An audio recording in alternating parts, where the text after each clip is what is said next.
শিক্ষালয়ে শাসন করতে গিয়ে পিটিয়ে রক্তাক্ত করা হলো দুই ছাত্রকে। আহতরা হলো কৃষ্ণশীল এবং মোহাম্মদ জুনেদ, দুজনই সপ্তম শ্রেণীর ছাত্র বলে জানা গেছে। অভিযুক্ত শিক্ষিকার নাম প্রিয়াঙ্কা চক্রবর্তী। ঘটনাটি ঘটেছে গত মঙ্গলবার চরিলাম বিদ্যালয় পরিদর্শক কার্যালয়ের অন্তর্গত ঢাকাবাড়ি উচ্চ বিদ্যালয়ে। ঘটনায় অভিভাবক মহল সহ গোটা ঢাকাবাড়ি এলাকায় নিন্দার ঝড় সহ শাস্তির দাবি উঠেছে। জানা গেছে, দেশ স্বাধীনতার 1 বছর পূর্বে বাঁশের বেড়া দিয়ে নির্মিত হয়েছিল বিদ্যালয়টি। একটা সময় বিদ্যালয়ের পঠন পাঠনের উন্নতি দেখে তৎকালীন সাংসদ খগেন দাস সংসদ উন্নয়ন তহবিল থেকে বিদ্যালয়টির দালান বাড়ি নির্মাণ করে দেন। 2006 সালে নতুন দালান বাড়ির আনুষ্ঠানিক উদ্বোধন করেন সাংসদ খগেন দাস। অতীতে ওই বিদ্যালয়ে শিক্ষা অর্জন করে শয়ে শয়ে ছেলেমেয়েরা বর্তমানে সরকারি বড় মাপের অফিসার বনেছেন। যথেষ্ট নামডাক ছিল বিদ্যালয়টির, অথচ বর্তমানে সঠিক শিক্ষা এবং পরিচালনার অভাবে মুখ ফিরিয়ে নিয়েছে বহু ছাত্রছাত্রী। লাটে উঠেছে পঠন পাঠন, গুণগত মান একেবারে তলা নিতে গিয়ে ঠেকেছে বলে অভিযোগ। এক সময়ে চরিলামের নাম উজ্জ্বল করা বিদ্যালয়টিতে ছাত্রছাত্রীর সংখ্যা এখন মাত্র 70 জন। গড়ে বিদ্যালয়ে উপস্থিতির সংখ্যা মাত্র 15 থেকে 20 জন। পড়ুয়াদের সংখ্যা মাত্রাতিরিক্তভাবে হ্রাস পাওয়ায় প্রথম শ্রেণী থেকে 10ম শ্রেণী পর্যন্ত ছাত্রছাত্রীদের ক্লাস নেওয়া হয় একই সময়ে। প্রতিনিয়ত বিদ্যালয়ের এক শিক্ষিকা ক্লাসরুমে মোবাইল নিয়ে ব্যস্ত থাকার অভিযোগ উঠেছে। ঘন্টার পর ঘন্টা মত্ত থাকেন মোবাইল বার্তালাপে। একাংশ পড়ুয়ারা জানায়, শিক্ষিকা প্রিয়াঙ্কা চক্রবর্তীর কারণেই ঢাকাবাড়ি উচ্চ বিদ্যালয়টি সম্পূর্ণভাবে বন্ধ হতে চলেছে। পড়ুয়াদের অভিযোগ, 11টায় স্কুল আরম্ভ হলেও দিদিমণিরা স্কুলে যায় সময়ের অনেক পরে। একটা সময় পড়ুয়ারা শিক্ষক শিক্ষিকাদের বিরুদ্ধে আন্দোলনে সামিল হয়ে বিদ্যালয়ের গেটে তালা ঝুলিয়েছিল। বিদ্যালয়ের পরিকাঠামো এবং শিক্ষার মান উন্নয়নের জন্য স্থানীয়দের দাবির ভিত্তিতে বিগত কয়েক মাস আগে প্রধান শিক্ষক আনা হয়েছে সংশ্লিষ্ট বিদ্যালয়ে। গত মঙ্গলবার প্রধান শিক্ষকের অনুপস্থিতিতে বিদ্যালয়ে ঘটে যায় এক বিপত্তি। সপ্তম শ্রেণীর পরীক্ষা চলাকালীন 2 ছাত্রকে পিটিয়ে রক্তাক্ত করল শিক্ষিকা প্রিয়াঙ্কা চক্রবর্তী। ঘটনা ধামাচাপা দিতে বিষয়টি জানানো হয়নি স্কুল পরিচালন কমিটিকে। বিদ্যালয়ের শিক্ষক শিক্ষিকাদের ভয়ে কিছু বলতে পারছে না ছাত্রছাত্রীরা। চুপিসারে সাংবাদিক ডেকে পাঠিয়ে ঘটনাটি খুলে বলে তারা। দেখেন, কালকে তো আমরা রিটেন স্যার কালকে ছুটিতে আসলেন, আর আমি আসলাম চার্জে। তো কালকে যখন লেজারের পরে পোলাবান খেলতে আসলো, তখন প্রচণ্ড বৃষ্টি হয়েছে।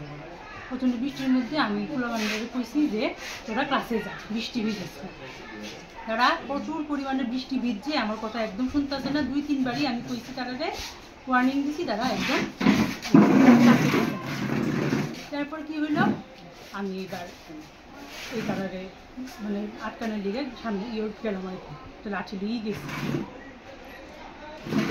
পরে তখন আমি মানে এমনই তারা করতেছে, মানে সাংঘাতিক দুষ্টামি করতেছে। এমনকি তারা মানে কোন ক্লাসের ছিল তারা 6 আর 7 এর আছে। হ্যাঁ, আর তারা এমনও করছে 2-3 বার, মানে আমার সামনে আমার পিস দিয়ে তারা নাচতেছে। এতবার করার পরেও তারা নাচতেছে, মানে তারা মানে ম্যাডাম তো কিছু করে না, হাসে নাচতেছে আমার সামনে।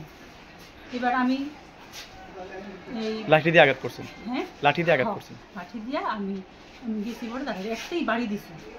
দেখলাম আমরা এখানে ব্লাডও আয় পড়ছে, অনেকটা জায়গায় কাটতে গেছে। আপনি কি হাসপাতাল নিয়ে গেছেন? না, আমি তারা আইনা ফার্স্ট এডের ব্যবস্থা করছি একজনের। তারা কি পরীক্ষা ছিল গতকালকে?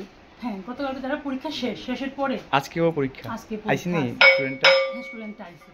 আচ্ছা, এখানে আরেকটা বিষয়, স্কুলের ছাত্রছাত্রীরা একটা অভিযোগ করছে যে আপনি প্রতিনিয়ত ক্লাসরুমে মোবাইল ফোনে ব্যস্ত থাকেন।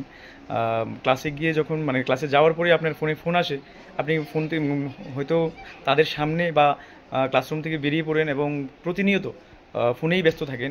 প্রতিনিয়ত হয় না, কিন্তু আমার একটু সমস্যা, আমার বাচ্চাটা একা থাকে আর কি, আমার ওটা একটু খবর নিতে হয় বাড়ি থেকে। এবং স্কুল থেকে HM স্যার থেকে এবং অন্যান্য দিদিমণির থেকেও আপনাকে সতর্ক করা হয়েছে যে ক্লাসরুমে মোবাইল একদম আমি এরকমই করি না।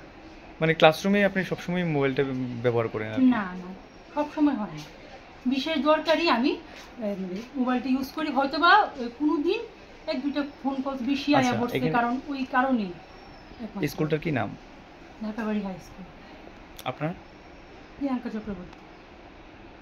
স্কুলের HM আপনার স্কুলে গতকালকে একটা ঘটনা হয়েছে, একটা ছোট্ট একটা ছাত্রকে মেরে রক্তাক্ত করা হয়েছে, কি বলবেন বিষয়টা নিয়ে?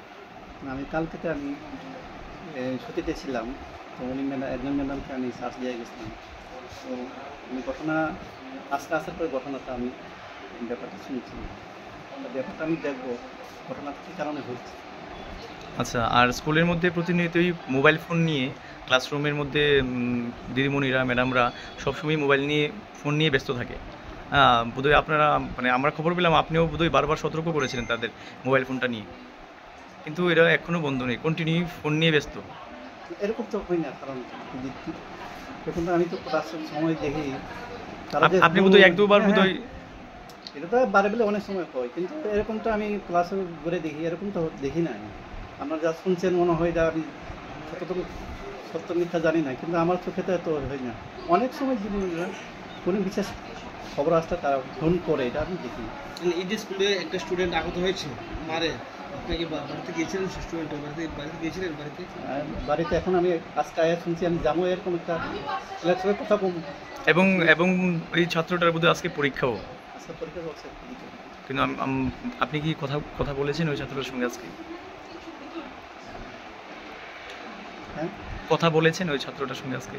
আমি কথা বলছি আজকে, আমরা আসার পরে একটা ব্যাপার শুনছি, আমি কথা বিস্তারিত কী বিষয় দিদিমণির সঙ্গে আলোচনা করছি, একটা আমি তার সঙ্গে কথা বলছি। কি নাম আপনার?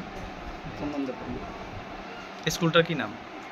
এখন দেখার বিষয় বিদ্যালয় পরিদর্শকের কি ভূমিকা থাকে বা কি দায়িত্ব পালন করে সংশ্লিষ্ট এলাকার মাতব্বররা, সেদিকেই তাকিয়ে বিদ্যালয়ের ছাত্রছাত্রী সহ অভিভাবক মহল।